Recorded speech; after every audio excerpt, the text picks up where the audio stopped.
ത്ത് രാഷ്ട്രീയ പ്രവർത്തകർക്കിടയിൽ മത്സരിക്കാൻ ആഗ്രഹിക്കുകയും അതിനുവേണ്ടി ശ്രമിക്കുകയും ചെയ്യുക എന്നുള്ളത് പതിവാണ്. സ്വാഭാവികമായും പല പേരുകളും പറഞ്ഞു കേൾക്കുമെങ്കിലും ഉയർന്നു കേൾക്കുമെങ്കിലും ഒരു പേര് അവസാനം തീരുമാനിക്കും. നമ്മുടെ ജനാധിപത്യം സക്രിയമാക്കുക എന്നുള്ളതിൻ്റെ ഉത്തമ ഉദാഹരണമാണത്. ചർച്ചകൾക്കൊടുവിൽ ഒരു സ്ഥാനാർത്ഥിയെ പ്രഖ്യാപിച്ചാൽ അതിനെ പിന്തുണക്കുക എന്നുള്ളത് പാർട്ടി നേതാക്കളുടെയും അണികളുടെയും സാമാന്യ മര്യാദ. എല്ലാവർക്കും മത്സരിക്കാൻ സാധിക്കില്ലല്ലോ. അങ്ങനെ സ്ഥാനാർത്ഥിയെ പ്രഖ്യാപിച്ചതിന് ശേഷം തങ്ങളുടെ താല്പര്യങ്ങൾക്ക് അനുകൂലമല്ലാത്ത ആളായതിൻ്റെ പേരിൽ അവരെ പരാജയപ്പെടുത്താനുള്ള ശ്രമം നടത്തുന്നത് മാന്യമായ ഭാഷയിൽ പറഞ്ഞാൽ പിതൃശൂന്യതയാണ്. തങ്ങൾക്ക് താല്പര്യമില്ലെങ്കിൽ മൗനം പാലിക്കുക എന്നല്ലാതെ പൊതുസമൂഹത്തിനിടയിൽ സ്വന്തം പാർട്ടിക്കും മുന്നണിക്കും അവമതിപ്പുണ്ടാക്കുന്ന പ്രവർത്തനങ്ങൾ നടത്തുന്നത് ശുദ്ധ തെമ്മാടിത്തരമാണ്. പിന്നീട് തെരഞ്ഞെടുപ്പുകൾ വരുമ്പോൾ അവർ തന്നെ തെരഞ്ഞെടുപ്പ് പ്രവർത്തനങ്ങൾക്ക് നേതൃത്വം നൽകുകയും അവരുടെ നോമിനികളായ സ്ഥാനാർത്ഥികളെ നിർദ്ദേശിക്കുകയും മത്സരിക്കുകയും ചെയ്യുമ്പോൾ പൊതുസമൂഹം തള്ളിക്കളയുമെന്ന കാര്യത്തിൽ തർക്കമില്ല. അതുകൊണ്ട് പാർട്ടികളും മുന്നണികളും സ്ഥാനാർത്ഥികളെ തിരഞ്ഞെടുക്കുന്ന കാര്യത്തിലും മത്സരിപ്പിക്കുന്ന കാര്യത്തിലും കൂടുതൽ ജാഗ്രത പുലർത്തണം. അങ്ങനെ ആദ്യ വെടി പൊട്ടിയിരിക്കുകയാണ് മുസ്ലിം ലീഗിൽ എന്നാണ് എനിക്ക് തോന്നുന്നത്. ഞാൻ പറഞ്ഞു 18-ാം വാർഡിലെ സ്ഥാനാർത്ഥി പ്രഖ്യാപനവുമായിട്ട് ബന്ധപ്പെട്ടുകൊണ്ട് മുസ്ലിം ലീഗ് എടുത്ത ധീരമായിട്ടുള്ള ഒരു തീരുമാനമാണ് നിസാർ മുത്തഹറ്റത്തിനെ മത്സരിപ്പിക്കുക എന്നുള്ളത് ഞാൻ പറഞ്ഞു. അതിൻ്റെ അടിസ്ഥാനത്തിൽ നമ്മൾ പറഞ്ഞു വേറെ സ്ഥലങ്ങളിലൊന്നും ഇല്ല എന്ന് ഞാൻ പറയുന്നില്ല എന്ന് പറഞ്ഞത് പോലെ തന്നെ 14-ാം വാർഡിൽ വീണ്ടും വിഷയങ്ങൾ ഇങ്ങനെ പുകഞ്ഞു വരികയാണ്. അവിടെ വാർഡ് കമ്മിറ്റി ഒരു ആളെ പ്രഖ്യാപിച്ചു കഴിഞ്ഞു എന്നുള്ളതാണ് എനിക്ക് മനസ്സിലാക്കാൻ സാധിക്കുന്നത്.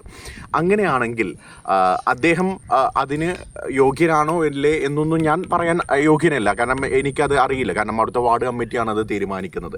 പക്ഷേ അത് ജയസാധ്യതയുള്ള ആളാണോ എന്നുള്ളത് ആലോചിക്കേണ്ടതും കാര്യങ്ങൾ പറയേണ്ടതും മണ്ഡലം കമ്മിറ്റി അടക്കമുള്ള ആളുകളാണ്, പിന്നെ അവിടുത്തെ ജനങ്ങളാണ്. ഇവിടെ ഒരു കാര്യം പറഞ്ഞത് മുസ്തഫ ഖാലിദാണ് ഈ ഒരു വിഷയവുമായിട്ട് ബന്ധപ്പെട്ടുകൊണ്ട് ഈ ഒരു പോസ്റ്റ് ഇട്ടത്. M C Mustafa. ഞാൻ അത് പറഞ്ഞത് എന്താണെന്ന് വെച്ച് കഴിഞ്ഞാൽ കുറച്ചുകൂടി വ്യക്തമായിട്ട് മനസ്സിലാകാൻ വേണ്ടിക്കൊണ്ടാണ് ഞാൻ പറഞ്ഞത്. ഫേസ്ബുക്കിൽ അദ്ദേഹത്തിൻ്റെ പേര് അങ്ങനെയാണ്.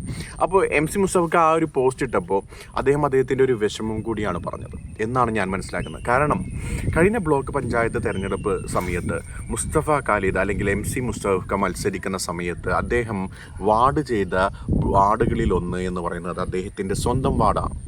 അവിടെ അദ്ദേഹം കൃത്യമായിട്ട് ലീഡ് ചെയ്തിട്ടുണ്ട്. എന്നിട്ട് പോലും അദ്ദേഹത്തിന് അടുത്തൊരു തെരഞ്ഞെടുപ്പിൽ ക്ലൈം ചെയ്യാൻ പോലും അവസരം കൊടുക്കാതെ ഈ ഒരു രീതിയിൽ അവിടുത്തെ കമ്മിറ്റി തീരുമാനമെടുത്തിട്ടുണ്ട് എങ്കിൽ അത് വ്യക്തമായിട്ട് മുസ്ലിം ലീഗിൻ്റെ രണ്ട് തട്ട് കൃത്യമായിട്ട് കാണിക്കുന്നത് പോലെയാണ്. ഇവർ ഇപ്പോഴും പഠിച്ചിട്ടില്ല എന്നുള്ളതാണ് ഞാൻ മനസ്സിലാക്കുന്നത്. കാരണം എന്ന് വെച്ച് കഴിഞ്ഞാൽ ഇവരിപ്പോഴും മുസ്ലിം ലീഗല്ല, ഇവരിപ്പോഴും ഒരു പറ്റം ഓർമ്മകളായിട്ട് മാറിക്കൊണ്ടിരിക്കുകയാണെന്നാണ് എനിക്ക് തോന്നിയിട്ടുള്ളത്. അവരുടെ സ്വഭാവം ആ രീതിയിലേക്ക് പോയിക്കൊണ്ടിരിക്കുകയാണ്. ഇവിടെ പുന്നയൂർ പഞ്ചായത്ത് LDF-ൽ നിന്ന് UDF തിരിച്ചു പിടിക്കുമെന്ന് പറയുമ്പോൾ പോലും ഇവിടെ ഈ പ്രശ്നങ്ങൾ ഉണ്ടാക്കിക്കൊണ്ടിരിക്കുകയാണ്. ഒരു കാരണവശാലും എന്നോട് ഒരു സുഹൃത്ത് പറഞ്ഞതെന്ന് പറഞ്ഞു കഴിഞ്ഞാൽ എം സി മുസ്തഫയാണ് നിൽക്കുന്നതെങ്കിൽ ഞങ്ങൾ തോൽപ്പിക്കും എന്നാണ് എന്നോടൊരു സുഹൃത്ത് എന്നോട് പറഞ്ഞത്. സുഹൃത്ത് എന്നല്ല, എന്നെക്കാളും കുറച്ച് പ്രായമുള്ള ആളാണ്. പക്ഷെ അദ്ദേഹം എന്നോട് പറഞ്ഞത് അപ്പോൾ എന്തുകൊണ്ടാണ് തോൽപ്പിക്കുന്നത്, അത് ഞങ്ങൾക്ക് അങ്ങനെ പ്രശ്നമുണ്ട് ഇങ്ങനെ പ്രശ്നമുണ്ട് എന്നുള്ള രീതിയിലാണ് പറയുന്നത്. അപ്പം ഞാൻ പറയട്ടെ, ഇവരെന്താണ് പഠിക്കാത്തത്? ഈ പഠിക്കാത്തടത്തോളം കാലം പുന്നയൂർ പഞ്ചായത്തിലെ ഒരു തിരിച്ചുവരവ് UDF-ന് ഉണ്ടാകുമെന്ന് ഞാൻ വിചാരിക്കുന്നില്ല. ഇതിപ്പോൾ 14-ാം വാർഡിലുണ്ടായ വിഷയമല്ലേ? മറ്റു സ്ഥലങ്ങളിലൊന്നും എനിക്ക് തോന്നുന്നില്ല. ഞാൻ ഈ 14-ാം വാർഡിൽ ഉണ്ടാവുന്ന ഈ തർക്കമൊന്നും അല്ല. ഞാൻ പറയട്ടെ, മുസ്ലിം ലീഗ് മത്സരിക്കുന്നത് 11 വാർഡുകളിലാണ്. ആ 11 വാർഡുകളിലെ ഷുവർ സീറ്റ് എന്ന് പറഞ്ഞ് മുസ്ലിം ലീഗിന് പറയാൻ പറ്റുന്ന വാർഡുകളിൽ 6 വാർഡുകളാണുള്ളത്. 6 വാർഡുകൾ ഷുവറായിട്ട് കിട്ടും എന്ന് ഉറപ്പിച്ച് പറയാൻ പറ്റുന്ന 5 വാർഡുകളും ഒരെണ്ണം ബലാബലത്തിൽ നിൽക്കുന്ന അങ്ങനെ 6 വാർഡുകളാണ് കൃത്യമായിട്ട് ലീഗിനുള്ളത്. ഈ വാർഡുകളിൽ ഒന്ന് 14-ാം വാർഡായിട്ട് കൂട്ടാൻ പോലും കഴിയാത്ത അവസ്ഥയിലേക്ക് പോകുന്നുവെങ്കിൽ 7 വാർഡാക്കാൻ ഇവർക്ക് കഴിഞ്ഞിട്ടില്ല എന്നുണ്ടെങ്കിൽ ഇവർ ഇത്രയും കാലം ഇവിടെ പ്രവർത്തനം നടത്തുന്നത് എന്തിനാ? അതാ ഞാൻ ചോദിക്കുന്നത്. പറഞ്ഞ നിരീക്ഷണം ഈ 6 വാർഡും അകലാട് അല്ലെങ്കിൽ അകലാടാണ്.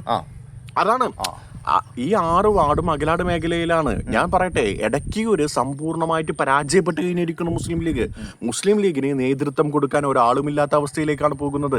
കാരണം ഇവിടുത്തെ തമ്മിലടി തന്നെയാണ്. ഇവിടെ എത്രയും പ്രഗത്ഭരായിട്ടുള്ള ആളുകളുണ്ട്. ഞാൻ പറയട്ടെ, ഇവിടെ ഏറ്റവും പ്രഗത്ഭരായിട്ടുള്ള മുസ്ലിം ലീഗിന്റെ ജില്ലാ നേതാക്കന്മാരുണ്ടല്ലോ ഇടയ്ക്കൂർ മേഖലയിൽ. KK ഹംസകുട്ടി സാഹിബിനെ പോലെയുള്ള ആളുകൾ. അതേപോലെ തന്നെ ഇപ്പുറത്ത് നോക്കുമ്പോൾ MC മുസ്തഫ, പിന്നെ MKC ബാദുഷ, അതേപോലെയുള്ള ആളുകൾ VP മൊയ്തു ഹാജിയുടെ പോലെയൊക്കെയുള്ള ആളുകൾ ഇവിടെ ഇങ്ങനെ നിൽക്കുകയാണ്. അത്രയും തിളങ്ങി നിൽക്കുന്ന ആളുകളുണ്ട്. എന്തുകൊണ്ട് അവർക്ക് അതിന് കഴിയുന്നില്ല? നേതൃത്വം കൊടുത്ത് ഇടയ്ക്കൊരു മേഖലയെ നമുക്ക് തിരിച്ചു കൊണ്ടുവരണം, ഇടയ്ക്കൊരു നമ്മൾ വിജയിപ്പിച്ചെടുക്കണം എന്ന് ശക്തമായിട്ടുള്ള രീതിയിൽ പറഞ്ഞുകൊണ്ട് കൊണ്ടുവരാൻ ഇവർക്ക് സാധിക്കാതെ പോകുന്നത്. വാർഡ് കമ്മിറ്റി പരിശോധിച്ചപ്പോൾ അവർക്ക് നല്ലൊരു സ്ഥാനാർത്ഥി കിട്ടി. അതല്ലേ ഈ പറഞ്ഞ ആച്ചപ്പള്ളി സലീം എന്നാണ് എനിക്ക് മനസ്സിലായത്. അല്ല, അത് പേര് നമ്മൾ പ്രഖ്യാപിക്കാൻ വാർഡ് കമ്മിറ്റി പ്രഖ്യാപിച്ച പേര് അതന്നെ അല്ലേ? തീരുമാനിച്ച പേര്. നമ്മളിപ്പോ എല്ലാ കാര്യങ്ങളും പറയുന്നത് നമുക്കിപ്പോ അവിടുത്തെ പേര് പറയുന്നത് ഇപ്പൊ എന്താ കുഴപ്പം? ആച്ചപ്പള്ളി സലീമിനെ അവിടുത്തെ വാർഡ് കമ്മിറ്റി തീരുമാനിച്ചു കഴിഞ്ഞു. ഇന്നലത്തോട് കൂടിയിട്ട് ഏകദേശം ഔദ്യോഗിക സ്ഥാനാർത്ഥി. ആ സ്ഥാനാർത്ഥി വിജയിപ്പിക്കുക എന്നുള്ളതല്ലേ ലീഗുകാർ ചെയ്യേണ്ടത്. പക്ഷേ ഇവിടെ എന്താണെന്ന് വെച്ച് കഴിഞ്ഞാൽ ഇത് എങ്ങനെയാണ് ഒരു വിഭാഗത്തിൻ്റെ മാത്രം താല്പര്യം ഉൾക്കൊണ്ടുകൊണ്ടെടുത്ത തീരുമാനമായിട്ടാണ് നമുക്ക് കിട്ടുന്ന അറിവ്, നമുക്ക് കിട്ടുന്ന ഇൻഫർമേഷൻ. ഒരു വിഭാഗത്തിൻ്റെ മാത്രം എന്ന് വെച്ച് കഴിഞ്ഞാൽ എന്താ പറയുക, ഇതിലൊരു ചർച്ച നടന്നിട്ടില്ല, ഒരു ഏകീകരണ സ്വഭാവം ഉണ്ടായിട്ടില്ല. ഒരു വിഭാഗത്തിൻ്റെ മാത്രം ചർച്ചയായിട്ട് ഇതിനെ കൊണ്ടുവന്നു. അങ്ങനെ എടുത്ത തീരുമാനമായിട്ടാണ് എനിക്ക് തോന്നിയിട്ടുള്ളത്.